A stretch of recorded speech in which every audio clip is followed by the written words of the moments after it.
Olá, muito bem-vindos a mais um episódio do Toca Aquela. Hoje tem connosco a felicidade de ter a entrevistar, a falar e a partilhar um bocado do seu coração o super pianista Ruben Alves, que tem mais de 8 álbuns gravados, é um produtor incrível, é um talentoso, aliás, é um verdadeiro entertainer.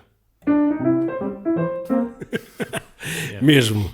Ruben, já tocaste com tanta gente, Mafalda Veiga, Fausto, Rui Veloso, João Gil, tanta gente já passou pelo teu currículo. Pá, parabéns para já e espero que isso continue a aumentar muito mais. Obrigado, Sérgio. É um gosto estar aqui a falar contigo, muito bom. Obrigado pelo convite. Obrigado nós.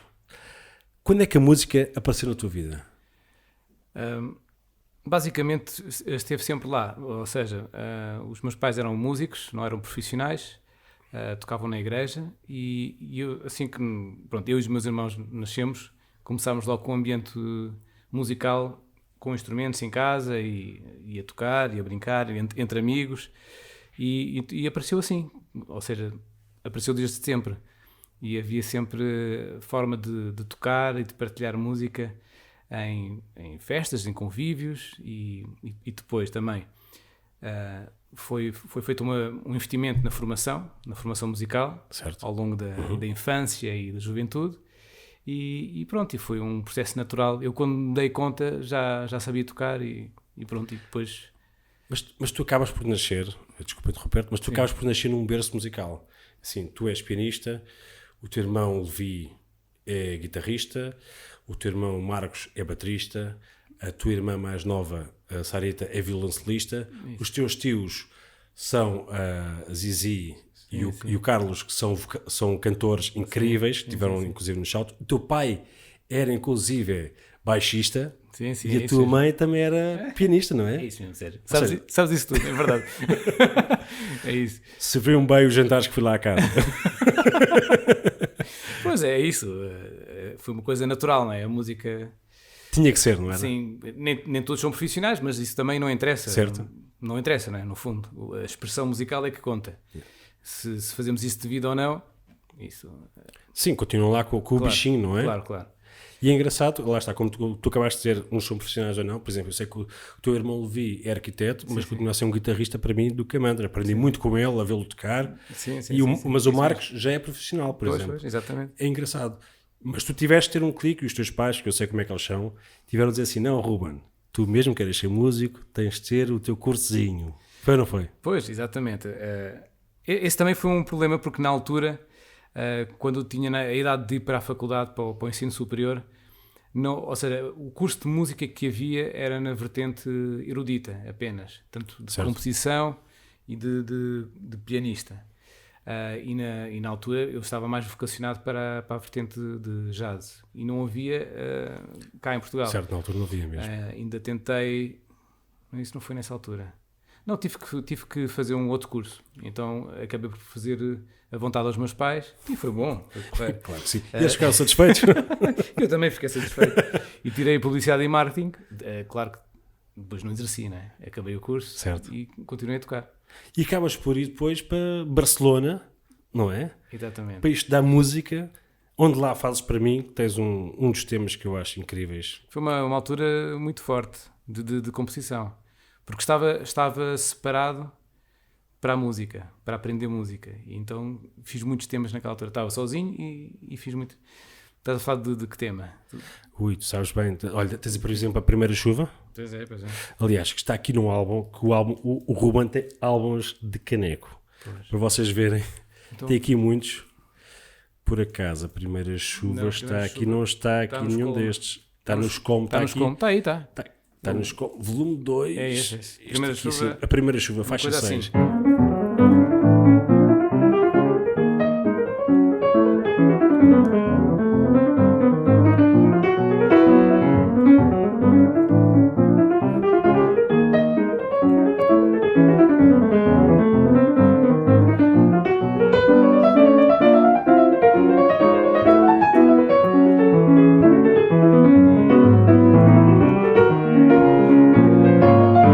Etc. É pá, incrível. Epá, Ruben, a sério, o tema é incrível. É giro o tema, não é? Eu, aliás, eu te posso contar uma história que eu levei um amigo meu para ir ver pela primeira vez ao Hot Club quando foste lançar este álbum aqui, assim, dos Com, onde tu tocaste isso, inclusive, no Hot Club. Pois é. Pá, e o que ele mais ficou impressionado foi assim, como é que este gajo, um puto do caneco, vai para Barcelona e compõe um tema daqueles incrível. Tu que idade é que tinhas? Depois tinha 21. Pá, incrível. Foi a seguir a tirar o curso superior cá, que foram 3 anos, e depois foi para lá. A minha ideia era ir para Boston, para Berkeley. Pá, sim. E tive bolsa, só que depois o resto para pagar era impossível. Era impossível. Ainda tentei alguns apoios estatais, mas não. Pronto, se fosse agora, os miúdos agora têm outras oportunidades. Mas também o não haver oportunidades também dá pica, não é? Obriga-te a lutar um bocadinho mais por isso também, e a motivação aparece, tipo, é difícil. Yeah. E pronto. Quando a coisa é muito grátis, não nos motiva muito. Pelo menos assim foi assim comigo. Eu não sei se não desenvolvi mais sem ter ido para Boston, para Berkeley, do que se tivesse ido. Não sei. Nunca se sabe. Foi o caminho que tomaste, não é? E serviu para chegares onde estás agora e é perfeito. E é satisfatório. Claro que sim. Claro que sim. Pai, tu tens escritos, eu tenho-te acompanhado há muitos anos que eu te acompanho, aliás, somos amigos de adolescência quase, antes de tirarmos a carta. E ouvi temas compostos, quando tu compuseste, muito novo. Eu lembro de um projeto, e vou falar aqui uma confidência, que algumas pessoas, se calhar, não sabem disto. Tiveste um projeto com, inclusive, um entrevistado nosso, com o Jaume Xavier, o Jaume Pradas, que era os Azul Terra, que era com os teus irmãos também. Sim. Pá, que era uma banda do caneco. E eu tinhas temas, aliás, porque alguns gravaste mais tarde para o teu portfólio, com a cena mais intimista de piano. Tu tinhas, inclusive, um dos temas que eu amo de paixão e nunca mais me esqueci na minha vida, e fiz parte, incluiu muito na minha adolescência, que era um tema chamado A Areia, que eu amo, e curiosamente nunca gravaste isso. Não se gravou, porque aquilo tinha uma estrutura para ser cantado, mas talvez um dia se grave. É engraçado, é uma coisa assim, não é?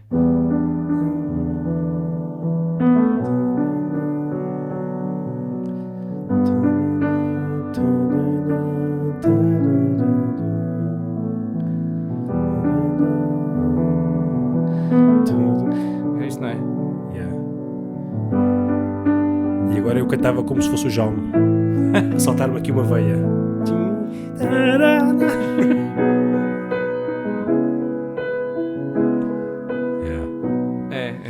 É um tema muito bonito. A estrutura é lindíssima. Tem que se gravar, pronto. Eu acho que sim. Há muitos temas que não gravei ainda. Tu estás agora em casa e que estiveste obrigado a estar em casa, compuseste ainda mais temas? Ou... Muitos. Foi? Quer dizer, isto é por fases, é por ondas. Há tipo 2 semanas em que todos os dias saem temas, e depois para. Ok. Depois tenho que esperar. Pronto. E depois aparece outra vez. Pelo menos comigo é assim. Há vários métodos. Eu também, se tivesse que fazer uma coisa, uma encomenda, certo. Tinha que compor e tinha que tirar tempo para isso, e eu acho que a música aparece se nós insistirmos, estivermos aqui a mastigar, a música surge. Mas sim, nesta fase em que estive em casa, fiz muitos temas, aliás, até gravei em casa, foi a primeira vez que gravei aqui mesmo neste piano, e tenho muita coisa. Eu estou a pensar em lançar qualquer coisa. Boa! Qual é que é o teu processo de criação? Tu vem-te uma melodia à cabeça e pumba, ou levantas assim, vou acordar, tomar um pequeno almoço, o café, ao piano, e sai-te qualquer coisa? Como é que é? O processo comigo acontece muito baseado na improvisação, ou seja, vem da improvisação. Eu estou aqui um bocado a tocar, sem pensar em nada, às vezes a ler qualquer coisa.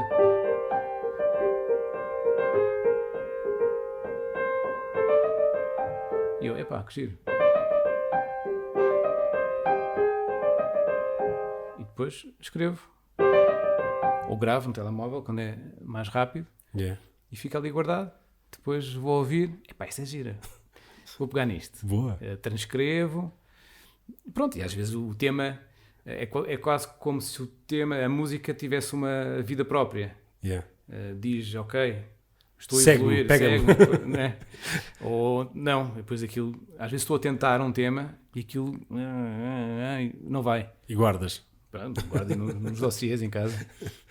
E pronto, Está agora aqui uma sugestão do para a nova música para o álbum do Ruben Alves, que se vai chamar Toca Aquela. E ele vai evoluir daqui, vai levar trabalhinho para casa e pronto. Sim, levo para casa, não é? Levo Porque não? trabalho para casa.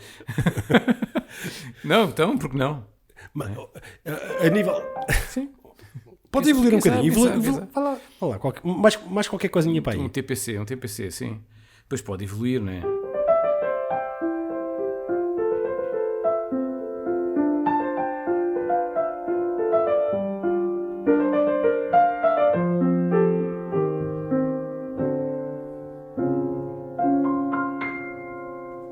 Muito bom. Ruben, Muito trabalho. eu sei que a malta que a compor o nível de composição vem por muito melodias. Por exemplo, eu sei que a Lady Gaga constrói, por exemplo, músicas com medleys que ela vai apanhando, que são catchies e montam um tema com isso. Pat Metheny e Lyle Mays, eles punham muito assim para o Pat Metheny Group. Eles gravavam cassetes com harmonias, com melodias, ficavam lá reservadas durante anos. E então os gajos ouviam uns aos outros e montavam os esqueletos. Tu tens este hábito de gravar tipo uma melodia que estás aqui, mas não és capaz de acabar e vais guardando, qualquer dia vais fazendo esse puzzle. Sim, tipo miniaturas, coisinhas, 8 compassos, não é? E às vezes há alguns temas que já gravei em discos que colei coisas, pega numa, noutra.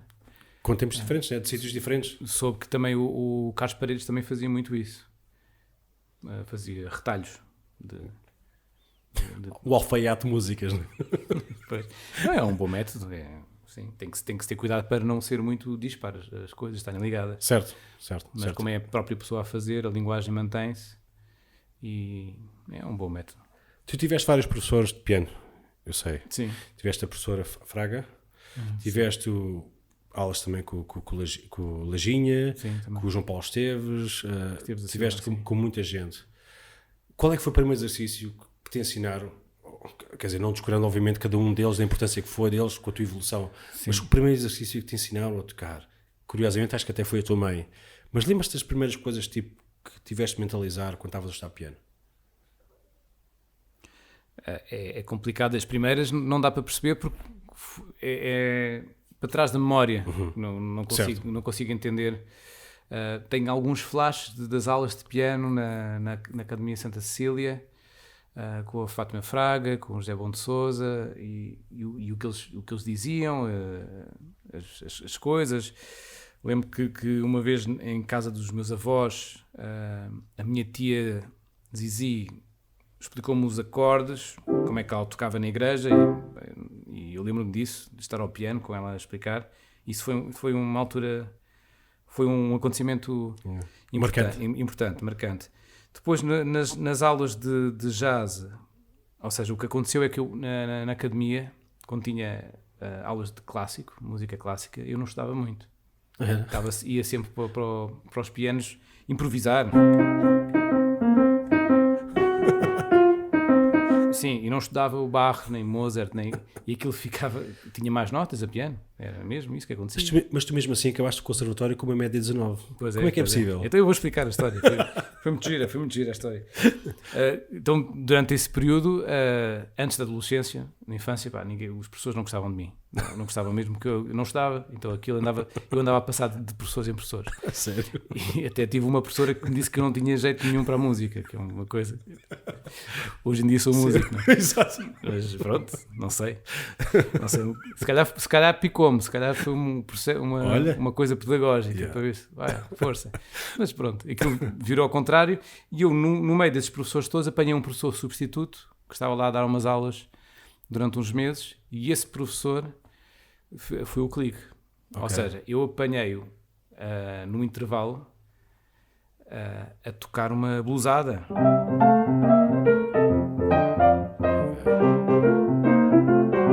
E eu entrei assim na sala e disse: o que é que se passa? E eu assim todo divertido: o que é isso que estava aí a tocar?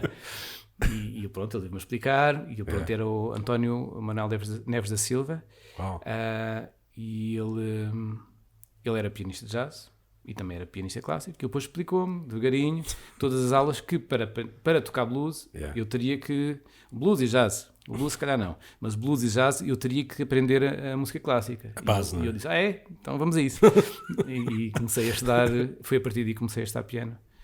E depois, quando mudei de escola para o Instituto Gregoriano, com 15 anos, uma coisa assim, foi curioso que eu apanhei a mesma professora, a primeira professora que apanhei quando tinha 8 anos na academia, a Fátima Fraga, que depois levou-me até ao final do curso. Mas eu nessa altura já estava motivado. Claro, e depois juntei essa formação toda clássica com o jazz em casa, com professores particulares, e foi aí que eu depois também fui parar ao João Paulo Esteves da Silva e ao Mário Lajinha.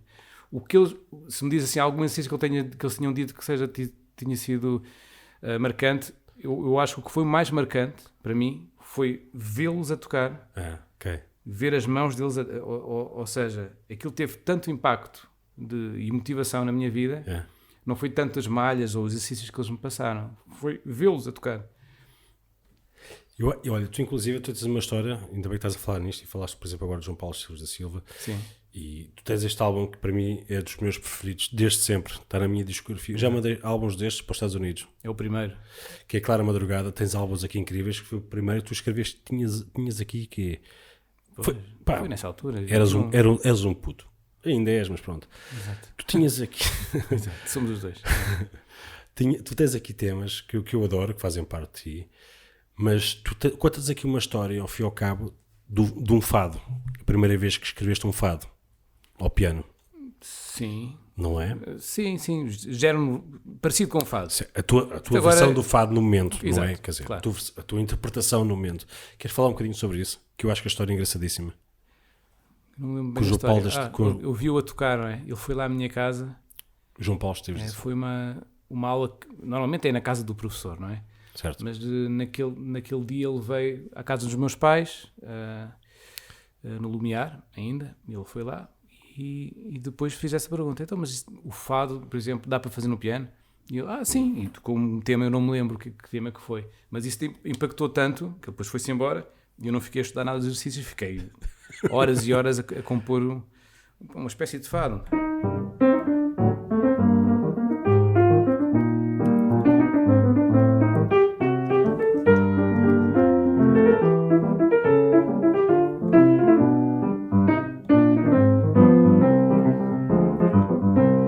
Aliás, este tema depois até meti a guitarra portuguesa, exato. Com o Ricardo Rocha. Ricardo Rocha.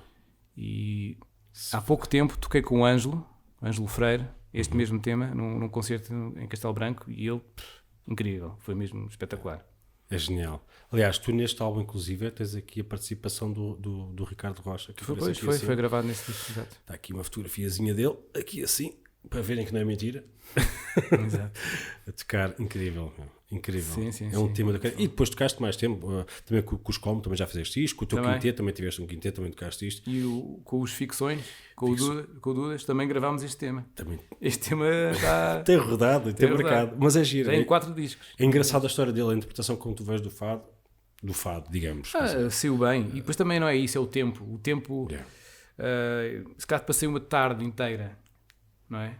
Tipo das 3 até ao jantar. Havia tempo. Aos 21 anos temos tempo. Não estudaste nada dos exercícios que ele deixou, mas fiquei com um tema fixe. Curiosamente passou e está aqui há décadas já. Muito fixe. Ainda bem. É verdade. Tu lembras qual é que foi o teu primeiro projeto profissional? Sim, lembro-me. Ou seja, eu tocava na igreja frequentemente, em banda, não muito a solo, mas em banda,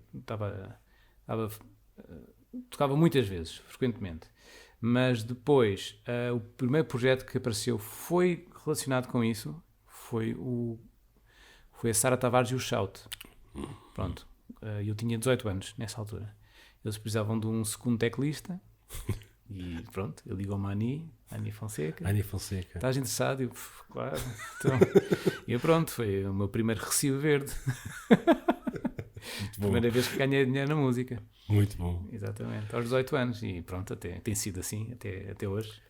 E qual é que foi a sensação de ter chegado lá e pela primeira vez estás a tocar? Aliás, possivelmente devias estar super concentrado, tudo estudado, tenso, e a ver aquele público. Qual é que foi a tua primeira sensação? Eu não me lembro muito bem do primeiro dia, mas eu já acompanhava o Shout como público. Já os acompanhava, via... E achava aquilo incrível, uma coisa de gospel, eu gostava de gospel. E as vozes. Não é? E pronto, tipo, foi uma grande sensação. Lembro-me que levei aquilo mesmo, e aos ensaios, era uma coisa muito importante para mim. Uma sensação mesmo de responsabilidade. E ainda hoje é assim? Ainda sentes esse mesmo peso como a primeira vez? Epá, depende de projeto para projeto, ou de concerto para concerto. Há uns que estou mais tranquilo, porque já fiz isso muitas vezes. Isto, se calhar, já toquei umas milhares de vezes em concerto. E pronto, já não há aquele nervosismo. Depende do concerto. Há uns concertos que fica assim meio...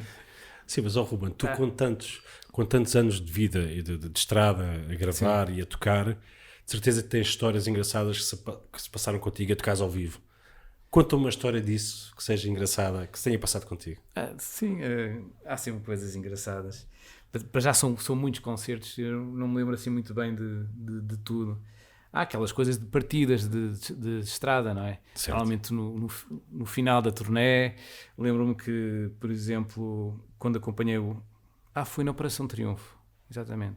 Na turnê da Operação Triunfo, que me puseram as teclas todas em baixo, e eu toquei, foi um cluster, assim, tudo para baixo, ou trocaram-me isso era a malta do Palgonzo, os músicos do Palgonzo.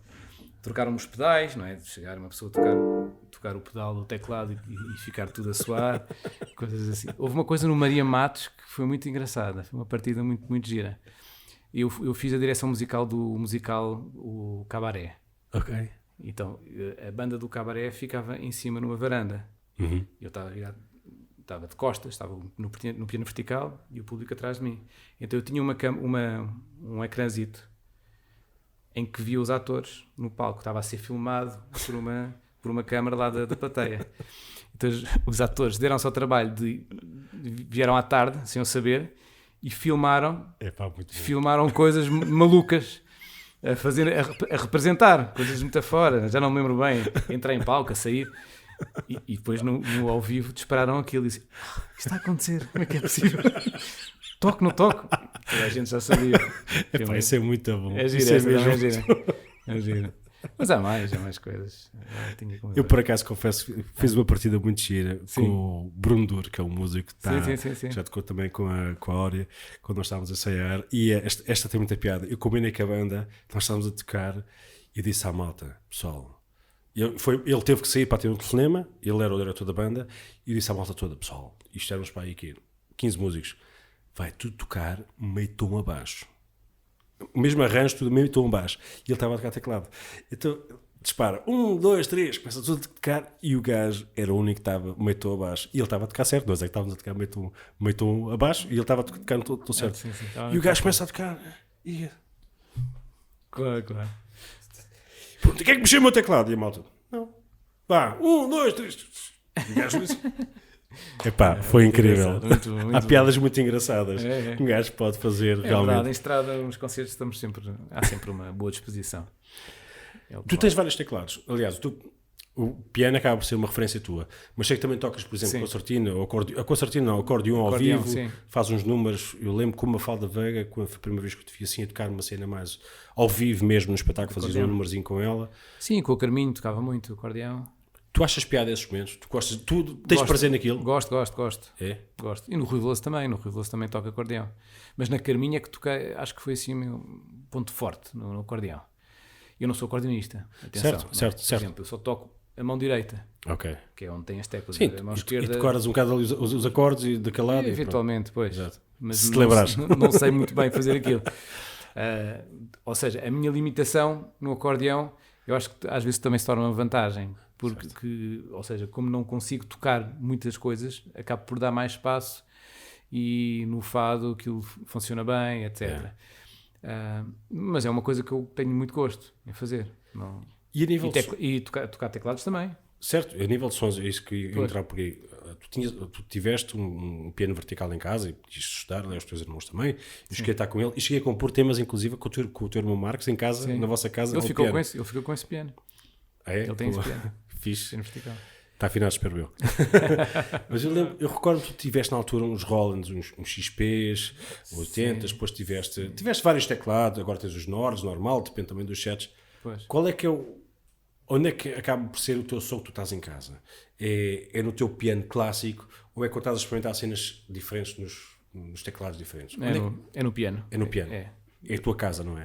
Eu se desse, tocava só piano. É.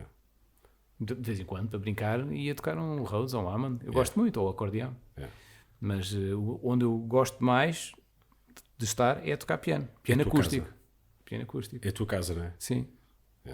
Só é pena ser difícil para meter no carro para levar para os gigs. Mas Se houver pianos em todos os lados, em todos os teatros, em todos os museus, em todos os restaurantes, em todos...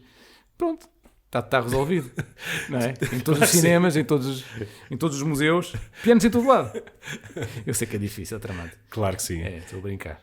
Tu tens é um instrumento caro, não dá para... Sim, é claro. E difícil de arranjar. Aliás, uma sala para isto, meu Deus, em Lisboa, sabe Deus. Sim. Mas há verticais. Então. Certo. Tu tens passou-se na tua carreira... Uma cena que eu acho engraçada. Tu, durante alguns tempos, tu contaste-me, ias à Cinemateca, estavam a passar os filmes mudo e estavas a compor aquilo, estavas a improvisar, a ver aquilo, e contavas que rias à fartazana a ver Charlie Chaplin a tocar e a ver o filme ao mesmo tempo. É giro esse tipo de cenas. Foi uma fase muito gira. Eu gostei muito dessa experiência profissional. Foi mesmo fixe. Gostei muito. Às vezes eram filmes de 3 horas. Okay. A tocar 3 horas de seguida, sem parar. Filmes antigos, russos, filmes mudos, não é? Yeah. Mas é uma experiência engraçada, consegue-se fazer uma ginástica mental, arranjar um motivo para um personagem. Okay. Depois quando ele aparece no fim, Wow. qual é que era o motivo? Passou meia hora. Era assim, já não me lembro bem. Não é? É um exercício de memória e de estrutura do filme também. Uma cena de 15 minutos mais down, não é? Ficava a arranjar um ambiente, pronto. E depois, 1 hora depois, apareceu outra vez a mesma cena. Como é que era? Não é? É um exercício de memória muito difícil. Alguma vez gravaste alguma sessão dessas? Não, para o teu registro? Não cheguei a gravar, Que pena.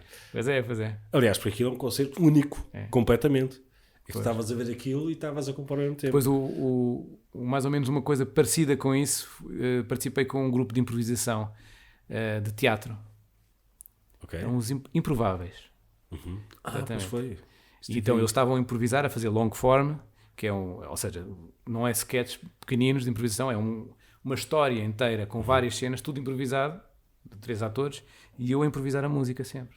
E era uma coisa parecida com o que eu fazia na Cinemateca.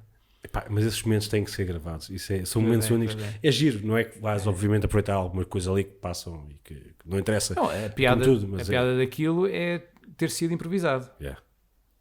Aliás, este disco aqui foi nessa altura, este aqui, o Súbito Está aqui. Foi tudo improvisado na barraca, aliás, era onde eu fazia essas sessões. Aliás, isto foi antes dessas sessões de improvisação, mas é tudo improvisado. Foi um concerto. Tu escreves, inclusive, todos os temas foram improvisados ao piano. Sim, exatamente. Eu fiz 2 datas lá e piano solo e não levei temas, não levei nada. E pedi ao público umas palavras. Azul, eu tocava. Azul. Tinha assim tocava. Toquei e gravei estes 2 concertos. E depois foi uma surpresa quando ouvi no carro. Epá, isto está fixe, eu gosto disto. Então, pronto, depois começámos a trabalhar em estúdio para fazer esse disco. Yeah. Então a improvisação é muito importante. Tu gostas disso? Gosto.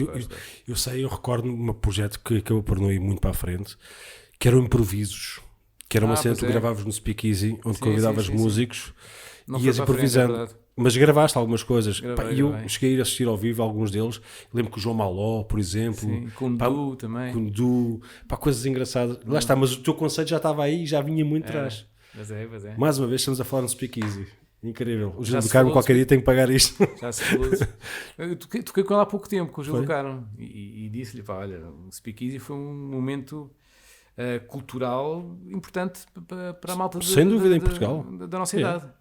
Não é? Grandes bandas, grandes nomes passaram por lá e estiveram lá. Incrível mesmo. Verdade. Tens que entrevistar o Gil do Cano. Qualquer dia. E ele depois fala de Gil, todos. que é que Depois ele fala de todos nós. Exato. Ai, aquele que ia à quarta, à terça, ao sábado, com a agenda. Sim. Ruben, eu recordo-me que acho que também foi uma fase importante para ti, deu-te mais projeção a nível visual, de exposição televisivo, quando estiveste na Operação Triunfo. Foi uma cena engraçada, tu eras o professor Ruben Alves. Pois é. Que experiência é que tiveste aí? Tu conheceste muita gente que acabou por fazer carreiras, Filipe Gonçalves, essa malta toda, alguns deles, o David Ripado, um grande cantor, que acabaste depois por produzir alguma coisa também. Sim. Queres contar como é que foi essa experiência para ti, ter sido professor ali? Sim, eu acho que foi uma fase que me deu muita visibilidade como músico e como pessoa. Eu era conhecido na rua naquela altura. Pronto, foi a parte mais famosa que eu consegui viver na vida. E não tem assim muita piada. É mais ou menos. É assim meio chato. Estar assim no restaurante e toda a gente... está ali O professor. Mas depois passou. É tudo passageiro. Pois. Pronto, passa.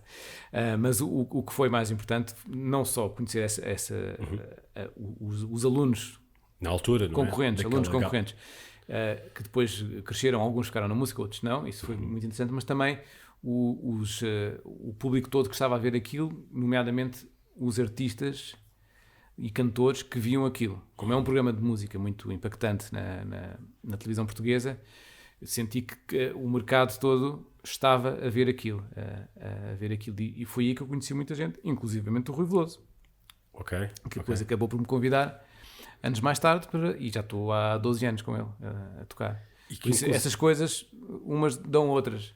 Mesmo a malta que está a começar agora... É uma bola de neve, não é? O quê? É uma bola de neve, não é? Exatamente. Uma boa bola de neve, neste pois, caso. Claro. Que faz, inclusive, este álbum, se não me falha a memória, o teu segundo álbum, onde vais interpretar temas de Rui Veloso, em versões tuas, arranjos teus, dele, pois, que é o Paixão, onde tem, inclusive, a participação dele. Sim, esse disco foi gravado se calhar 10 anos antes de eu tocar com o Rui Veloso. Nem ele imaginava tocar comigo e eu tocar com ele. Ou seja, foi uma casualidade. E isso veio na sequência. Eu fui apresentar o meu trabalho de originais, das minhas músicas, a Valentim Carvalho, através da Mafalda Veiga, e eles disseram: sim, as tuas músicas estão muito boas, mas o que a gente queria mesmo era uma música, é assim uma coisa mais comercial. Talvez já pensaste em fazer uma homenagem ao Rui Veloso? Não tinha esse. Mas ele morreu. Estava a pensar nisso, mas ele morreu. Vamos fazer isso. E depois acabei por gostar muito. Conheci o repertório todo do Rui Veloso com essa pesquisa. Acabou por ser bom para depois a seguir, não é? E aprendi muito com isso também. E está um disco interessante. Está super interessante, está super original. Acho que gosto aqui, particularmente aqui do momento, tens um agradecimento especial a Sérgio Ivo, que é uma coisa... Foi por engano, não sei como é que isto ainda aparece aqui assim, mas pronto. Foi na gráfica. Que giro. Um erro gráfico. Já não lembrava disso, mas é então. Mas nós estávamos a falar aliás, neste caso aqui de fazer álbuns e de produzir álbuns, nós estávamos a falar da malta da Operação Triunfo, tu inclusive fizeste alguma coisa com o David Ripado, e já produziste mais artistas que a malta nem sequer passa pela cabeça que tu tiveste uma mãozinha ali no início. Eu vou dar o exemplo do Weber Marques, que a malta conhece com HMB, mas a maior parte das pessoas não sabem que tu foste o primeiro produtor de algo dele. Sim. Eu conheci-o muito novo. Ele quando agora faz entrevistas refere sempre, diz-me sempre, o meu primeiro produtor, quem me deu a mão na música foi o Ruben. Uma palmada, não foi uma mão, foi uma palmada. Não, mas foi uma coisa boa para ambos os lados. Certo. Porque ele tem muito jeito, muito talento e é um grande músico. E também não é pelo facto de eu ter dado a mão na altura que ele não fosse chegar à música. Ele ia chegar à música de alguma forma, de certeza. De alguma forma, não é para isso que ele nasceu mesmo. Nisto nos músicos acontece muito isso, como nos artistas, que é um chamamento, uma atração para levar para a música. E eu estava a dizer isso. Sim, fiz três discos com o Weber. Com o teu produtor a escutar na altura. Sim. 2 discos antes de haver HMB. E eu lembro perfeitamente quando ele me disse: achas que eu podia começar a tocar em bares, assim, umas músicas minhas? Eu, claro. E foi, por favor. E foi aí que ele começou a juntar-se com os músicos que hoje são HMB. Yeah. Que a malta às vezes não sabe que HMB é Heber Marques Band, Yeah. que é a banda dele. Sim, sim. Ruben, qual é a tua vida para além disto, quando cais aqui no piano e fechas-te no teu mundo da música? Qual é o teu hobby? O que é que tu fazes de alguma forma Eu não, longe daqui? eu não sou uma pessoa de muitos hobbies. Ou seja, a música absorve quase tudo. Ou seja, até às vezes é difícil eu dividir o que é o trabalho e o que não é trabalho. Porque às vezes o que não é trabalho também é música. Então estou assim imergido nisso. Mas o que é assim, o outro tempo que eu passo para além da música é a família. Tenho 3 filhos e a Ruth, a minha mulher, e estou sempre que possível muito tempo com eles, passo muito tempo com eles, gosto de viajar com eles, faço muita coisa com eles. Inclusivamente agora fiz um EP de 3 músicas em que eles estão a participar, uma música para cada miúdo. E sei lá, faço Ouçam coisas... que isto está no Spotify. Isto arrancou agora. Ouçam isto. Exatamente, é isso, pesquisem. Ouçam mesmo. É o último lançamento. E faço em casa, por exemplo, faço sopas. Eu sou eu que faço as sopas cá em casa. O quê? Sim, sopa Aqui é no muito piano, bom. tipo caldeira mágica. Exato. Não, aquilo descansa-me a cabeça. Fico ali a não pensar em nada. Yeah. É terapia. É assim, é um momento de nada. Um momento de nada em que a cabeça descansa. Fixe. Gosto muito de cinema, de ver... Gostas de bandas sonoras de cinema? Sim, gosto. Atrai-te? Muito bom. Há muito alguma bom. assim que tenha ficado na tua cabeça? Quer dizer, Não. há tantas tão boas, né? Mas tipo, há alguma que tivesse ficado aí. Há um filme em que a Björk entra. Tem uma banda sonora do Vince Mendonça. Que é Dancing in the Dark. Não lembro bem do filme. Mas é muita gira. Tenho que ver isso. muito. Tenho que fazer um Google esta noite. É, exatamente. Eu recordo, esse não me é estranho. tem Há uma aqui um clique, mas tenho que pesquisar isso. Tenho pelo menos mais uma pergunta para ti. Tu produzes o melhor álbum de sempre da história da vida, que é este álbum, que é This Is For You dos Desse Blues Gang. Em que tu participaste, não é? Curiosamente. Aliás, o nome está aqui produzido por nós dois, supostamente. Pá, Exato. foi uma aventura. Faz sentido. Tu nunca tinhas fugido, pelo aquilo que eu sei, do teu mundo, do clássico, do jazz, do contemporâneo, do folk. Nunca tinhas ido para esta terra do nunca, que se chama blues, com gente louca. Sim. Como é que foi essa experiência? Eu gostava de ouvir isso do teu lado. Não, foi uma coisa, porque havia muita coisa que eu não conhecia, mas também houve uma predisposição para essa aprendizagem. Eu nunca fiz aquela coisa de vamos fazer como eu quero, porque eu estava a perceber que vocês sabiam mais disso do que eu próprio. Yeah. No fundo, estava ali um bocadinho mais para organizar o estúdio, as misturas mas foi uma aventura, realmente.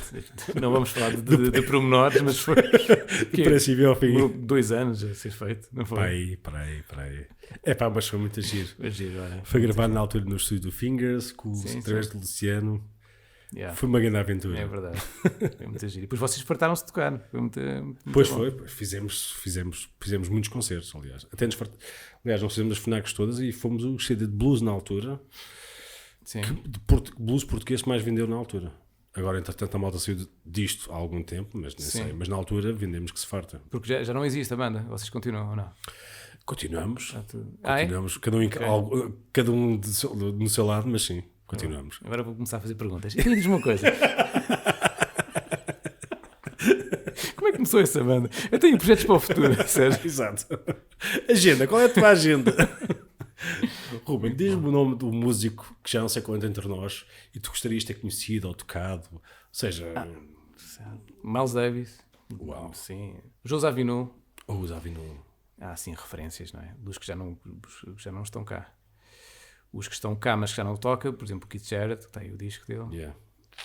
que ainda não ouvi ao vivo. Pronto. E acho que também não vou ouvir mais porque ele já não toca. Mas Yeah. gostava de ter tido essa oportunidade. E de conhecer, pois, claro. Tu tens inclusive num dos álbuns.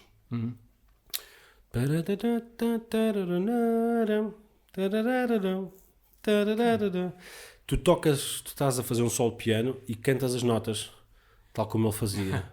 Tu gostas de fazer esses momentos ao vivo? A maior parte das vezes tu não tens o microfone, tu quando estás com outros performers, não tens o microfone na frente para Pois, estás a cantar, apanha do microfone do piano ou do ambiente. Tu gostas de recriar este tipo de Não é momentos? uma coisa pensada. Há muito pouca coisa pensada na minha forma de tocar. Ou seja, a música depois pede outra música, depois, ou seja, uma nota pede outra nota, pede outra nota. E os momentos em que estou a fazer isso, a cantar, não é de propósito, é porque naquela altura eu estou a improvisar.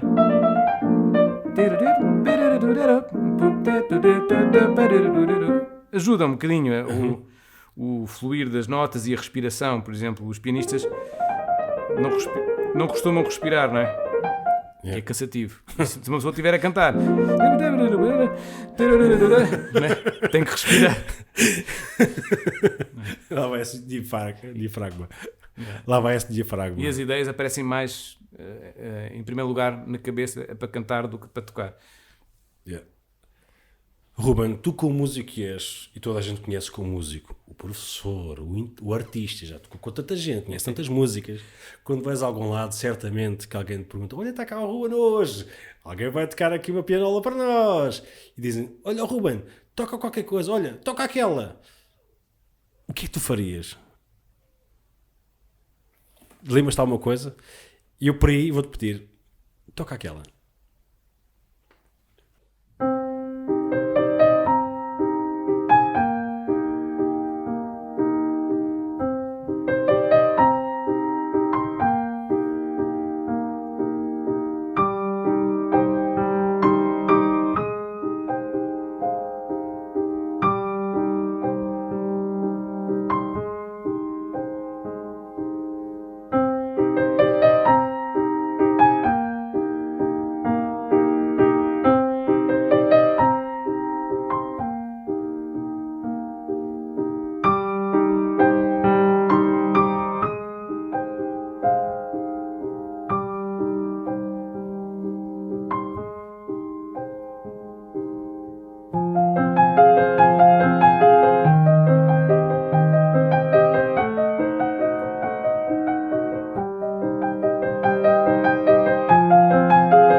Muito obrigado, Ruben, por este tempo. Obrigado, eu. És um pianista do caraças. Gosto bem de ti.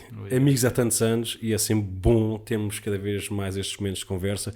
Também para as pessoas conhecerem lá em casa um pouco mais de ti, que acho que deves ser muito mais divulgado por estás num suporte de tantos artistas há tantos anos e tens tanta coisa boa tua, como estes álbuns todos aqui assim e outros que não couberam aqui hoje. Exato. Obrigado por estarem presentes em mais um episódio de Toca Aquela. Sigam-nos nas redes sociais, ponham os likes, partilhem, porque isto só vai crescendo à medida que vocês também possam partilhar e gozar destes momentos de conhecer artistas tão bons. Obrigado também pela patrocínio da Mina Velha, vinho Mina Velha, através do António Parente. Obrigado, vemo-nos na próxima.